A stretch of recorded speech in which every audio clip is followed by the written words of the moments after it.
అందరికీ నమస్కారం. నా ప్రాణమ పార్ట్ 72. రోహను ధృతి కాల్ చేస్తాడు. ధృతి కాల్ లిఫ్ట్ చేయపోయేసరికి కంగారుగా అంజుకి కాల్ చేస్తాడు.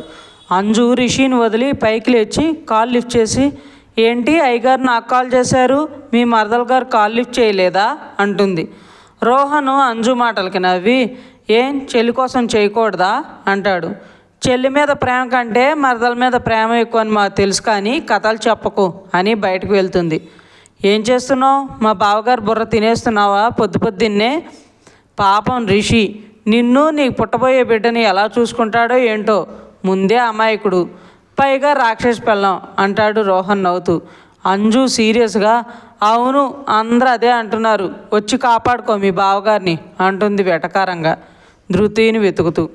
ధృతి ఎక్కడా కనిపించక పని మనిషిని అడిగితే అవుట్ హౌస్లోకి వెళ్ళటం చూశాను అని చెప్తుంది. ఒక 10 నిమిషాలు ఆగి కాల్ చేయిస్తాను అని కాల్ పెట్టేసి లోపలికి వెళ్ళి రిషిని తీసుకుని అవుట్ హౌస్కి వెళ్తుంది. అక్కడ ధృతి అశ్విన్ రూమ్లో పడుకుని బెడ్ పక్కన టేబుల్ మీద ఉన్న ఫోటో ఫ్రేమ్ను చూస్తుంది. అది చిన్ను బర్త్డే రోజు హ్యాపీగా ఉండి నవ్వుతున్నప్పుడు తీసిన ఫోటో. అది చూడగానే ధృతికి ఆ రోజు జరిగింది గుర్తుకొచ్చి కళ్ళల్లో కన్నీళ్ళు ఆగకుండా వస్తూ ఉంటాయి. అప్పుడే అంజు రిషి అక్కడికి వచ్చి, ధృతి నువ్వేంటి ఇక్కడ, అది అశ్విన్ రూమ్లో అంటాడు రిషి. ధృతి వాళ్ళ మాటలు విని వాళ్ళకు కనిపించకుండా కళ్ళనీళ్ళు తుడుచుకుని, చిన్నుని చూద్దామని ఇలా వచ్చానన్నయ్య, కాకపోతే కింద తడిగా ఉండడం వల్ల కింద పడ్డాను, కాలు చెయ్యి నొప్పిగా ఉన్నాయి అంజు, లేవలేకపోతున్నాను అంటుంది. అంజు కంగారుగా అయ్యో అంటూ రోహన్కి కాల్ చేస్తుంటే ధృతి ఫోన్ లాక్కుని, ఎందుకే అంత ఆత్రం, ఏదో స్లిప్ అయ్యాను, దానికే కాల్ చేసి చెప్పేయాలా మీ అన్నకి, ఇప్పుడు ఇక్కడికి వచ్చాడనుకో ఇంకా కాలు కూడా కింద పెట్టనివాడు, నీకు దండం పెడతానే చెప్పకే అంటుంది. ధృతి ఫేస్ ఎక్స్ప్రెషన్స్ చూసి అంజు నవ్వేస్తుంది. అశ్విన్ డాక్టర్ని తీసుకుని లోపలికి వస్తాడు. డాక్టర్ ధృతిని చెక్ చేసి, మైనర్ ఫ్రాక్చర్, బ్యాండేజ్ వేస్తాను, అది సెట్ అయ్యే వరకు బ్యాండేజ్ తీయకూడదు, కాలు కదపకూడదు అని చెప్పి బ్యాండేజ్ వేసి మెడిసిన్స్ రాసిచ్చి వెళ్ళిపోతాడు. ఇంతలా ఎలా పడ్డావే, చూడు ఎలా అయ్యిందో, సరే నేను వెళ్ళి టిఫిన్ చేస్తాను, రఘు అంకుల్ వాళ్ళు కూడా ఉన్నారుగా అని వెళ్ళబోతుంటే అశ్విన్, నువ్వు వద్దు అంజు, నువ్వు రెస్ట్ తీసుకో, ముందే చాలా వీక్గా ఉన్నావు, టిఫిన్ లంచ్ అన్నీ మేము చూసుకుంటాం కదా అంటాడు రిషి వైపు చూస్తూ. ధృతి వద్దని చెప్పబోతుంటే రిషి అంజు వైపు తిరిగి, నువ్వు కంగారు పడకు హేతి, మేము అన్నీ చూసుకుంటాం, పద నువ్వు వెళ్ళి ఫ్రెష్ అవుదు అని తను అక్కడి నుండి తీసుకెళ్తాడు. ధృతి నువ్వేం తింటావో చెప్తే అదే చేస్తానురా అంటాడు అశ్విన్. నాకేమీ అక్కర్లేదు, నా వరకు నేను అన్నీ చేసుకోగలను, నాకెవ్వరి హెల్ప్ అక్కర్లేదు అని లేవబోతుంటే అశ్విన్ పరుగున వచ్చి ధృతి లేవకుండా తన భుజం చుట్టూ చేతులు వేసి, ఎందుకు ధృతి అంత కోపం, ఇప్పుడు లేస్తే కాలుకున్న పెయిన్ ఎక్కువ అవ్వడమే కాకుండా ఫ్రాక్చర్ కూడా పెద్దదవుతుంది, నీ తగ్గే వరకు నేను చూసుకుంటాను ప్లీజ్ అంటాడు. కానీ నేను ఇక్కడ ఉండను, నాకు ఇలా ఇష్టం లేదు, ఇలా పరాయి వాళ్ళ రూమ్లో ఉంటాం అంటుంది. ఆ మాటకు బాధగా అశ్విన్ ధృతి వైపు చూసి, సరే నీ రూమ్లోనే ఉండు అని తనని మళ్ళీ ఎత్తుకుంటుంటే ధృతి, ఓయ్ ఏం చేస్తున్నావు అంటుంది కోపంగా.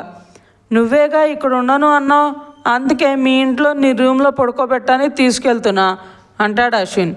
దానికి ఎలా తీసుకెళ్ళాలా అంటుంది సీరియస్గా.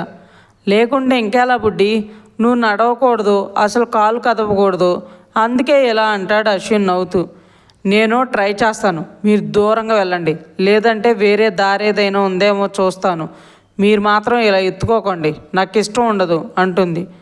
అశ్విన్ ఇంకా ఇలా కాదని ధృతిని బలవంతంగా ఎత్తుకుని బయటకు వస్తాడు. ధృతి అశ్విన్ని కోపంగా చూస్తూ, ఇలా చేయొద్దని చెప్పానా, మళ్ళేంటిది, నాకు కోపం వస్తుంది అంటుంది. అశ్విన్ నవ్వుతూ, కోపం వస్తుందా, కొడతావా కొట్టు అంటూ ధృతి దగ్గరగా తన చెంపను తీసుకెళ్తాడు. ధృతి మిమ్మల్ని అంటూ అశ్విన్ ఏం చేయలేక కోపంగా మొహం పక్కా తిప్పుకుంటుంది.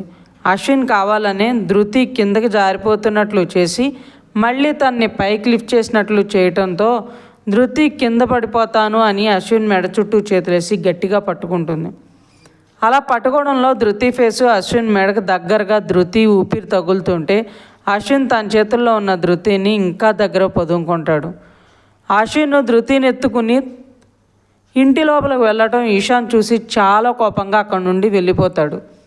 అశ్విన్ ధృతిని తీసుకుని తన బెడ్రూమ్లో పడుకోబెట్టి పైకి లేవడంలో ధృతి అశ్విన్ మెడ మీద నుండి ఫేస్ పక్కా తీయడంలోనూ అశ్విన్ చెంపకి ధృతి పెదవులు టచ్ అవుతాయి.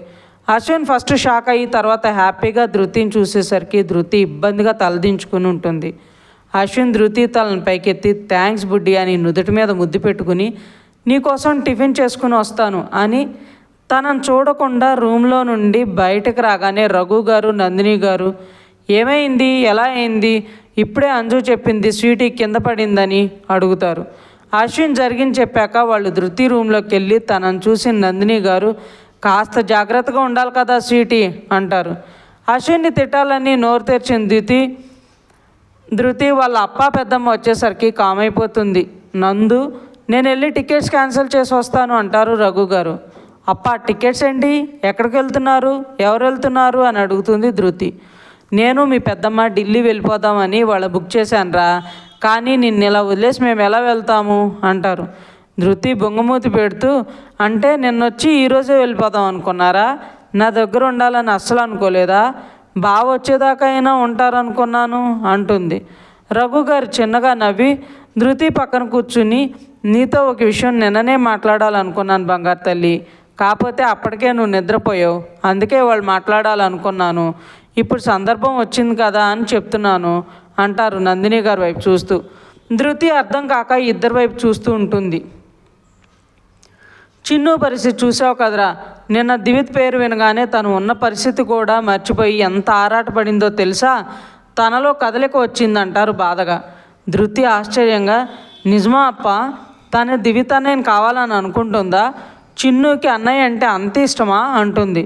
రఘు గారు అందుకే తల్లి దివిత్ గురించి నీతో మాట్లాడాలనుకున్నాను, నువ్వు మాత్రమే వాడిని ఇక్కడికి రప్పించగలవు, చిన్ను ప్రేమని గెలిపించగలవురా, కానీ వాడు ఎక్కడున్నాడో ఎలా ఉన్నాడో తెలీదు, అందుకే దివిత్ గురించి ఏమైనా తెలుసుకుందాం, తర్వాత నువ్వు వాడితో మాట్లాడి వాడిని క్షమించాను అని చెప్తే ఇక్కడికి వచ్చేస్తాడు, చిన్ను కూడా త్వరగా కోలుకుంటుంది అని అనుకుని ఇవాళ వెళ్దాం అనుకున్నాను అంటారు. ధృతి ఆనందంగా అప్ప అంటే అన్నయ్యని మీరు క్షమించేసినట్టేనా, తన మీద మీ కోపం లేదా, నేను చెప్తే అన్నయ్య వచ్చేస్తాడా అని అడుగుతుంది.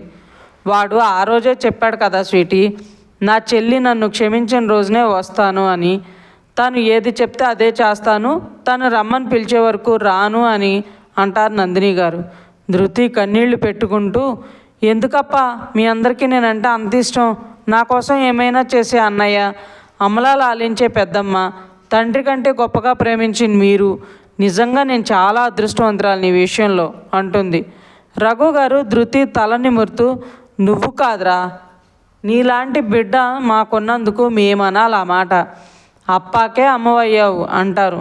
సరే అప్ప, మీరు ఇవాళ వెళ్ళి అన్నయ్య ఎక్కడున్నాడో కనుక్కుని నాకు వెంటనే కాల్ చేయండి, నేను అన్నయ్యతో మాట్లాడి ఇక్కడికి రమ్మని చెప్పి చిన్నుకి తన ప్రేమని తిరిగి ఇస్తాను, వాళ్ళిద్దరూ హ్యాపీగా ఉంటే నాకు అంతకంటే ఏం కావాలప్ప, ప్లీజ్ మీరు వెళ్ళండి ఈరోజే అంటుంది ఆయన గడ్డం పట్టుకుని రిక్వెస్ట్ చేస్తూ. నందిని గారు నవ్వి ఎప్పుడూ పక్క వాళ్ళ గురించే తప్పించి నీ గురించి ఆలోచించవా, నిన్ను ఇలా వదిలేసి మేమేలా వెళ్తాంరా బంగారు తల్లి అంటారు.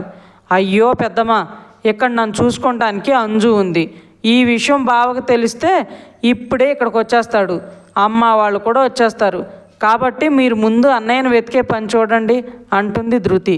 రఘు గారు నందిని గారు అస్సలు ఒప్పుకోకుంటే ధృతి బలవంతంగా ఒప్పించి రెడీ అవ్వమని పంపిస్తుంది. అశ్విన్ అక్కడే కిచెన్లోకి వెళ్ళి టిఫిన్ ప్రిపేర్ చేసి అన్నీ డైనింగ్ టేబుల్ మీద పెట్టి రిషిని పిలుస్తాడు. రే రిషి, టిఫిన్ రెడీ అయ్యింది, నువ్వు వెళ్ళి అంజు తినిపించు, తను ట్యాబ్లెట్స్ వేసుకోవాలి కదా అంటాడు అశ్విన్. రిషి నవ్వుతూ సరేలే అని వెళ్తుంటే ధృతి రిషి అన్నయ్య అని పిలుస్తుంది రూమ్లో నుండి. రిషి అశ్విన్ వైపు తిరిగి మా చెల్లి పిలుస్తుందిరా బావా, ఏం చేసొచ్చావు ఏంటి అంటాడు కళ్ళెగరేస్తూ. మూసుకుని ఎందుకు పిలిచిందో చూడరా పోయి అంటాడు అశ్విన్. రిషి ధృతి రూమ్లోకి వెళ్ళి చెప్పు ధృతి, పెయిన్ ఏమన్నా ఎక్కువగా ఉందా అని అడుగుతాడు. అన్నయ్య మీరేమీ అనుకోనంటే నాకు హెల్ప్ చేస్తారా అంటుంది. మా చెల్లి అడగటం నేను చేయకపోవడం ఎప్పుడన్నా జరుగుతుందా, అయినా మరి అంత మొహమాటంగా అడుగుతావేంటి ధృతి, ఆర్డర్ వెయ్యి అంటాడు రిషి. అప్పాని పెద్దమ్మని ఎయిర్పోర్ట్లో డ్రాప్ చేసి వస్తావా అంటుంది. అప్పుడే వెళ్ళిపోతున్నారా? అప్పాకి కొంచెం అర్జెంట్ వర్క్ అంటన్నయ్య, అందుకే తప్పక వెళ్ళాల్సి వస్తుంది. అప్ప ఎక్కడ ఉంటే అక్కడ పెద్దమ్మ ఉండాల్సింది,